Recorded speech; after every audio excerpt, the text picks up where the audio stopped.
আসসালামু আলাইকুম।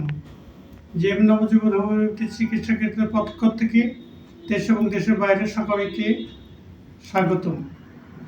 আজ আমি অত্যন্ত প্রাউড ফিল করছি।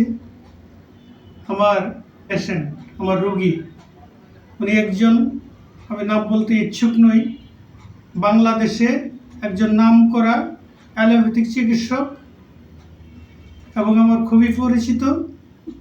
তিনি একজন মেডিকেল কলেজের চেয়ারম্যান মহোদয়। তো যাই হোক, ওনার কোনো আত্মীয়কে আমি হোমিওপ্যাথিক চিকিৎসা করি। তো কথা প্রসঙ্গে আজকে উনি একটি বই উপহার দিয়েছেন।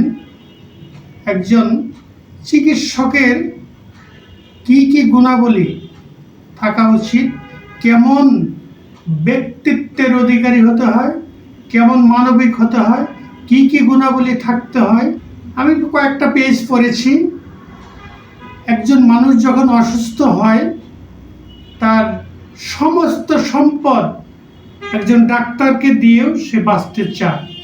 এরকম কিছু বাস্তব উদাহরণ এই বইটিতে আছে। আমাকে উনি হাতেতে তুলে দিয়ে বললেন যে আমি জানি আপনি একজন হোমিওপ্যাথিক চিকিৎসক, এই বইটি পড়বেন। তো উনি আমাকে আরেকটি বই দিয়েছেন।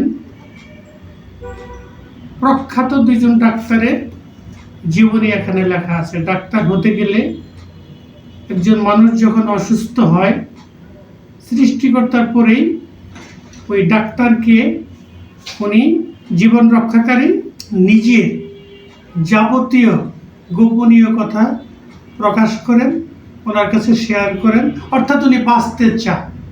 ধন্যবাদ, ভালো থাকবেন। আসসালামু আলাইকুম।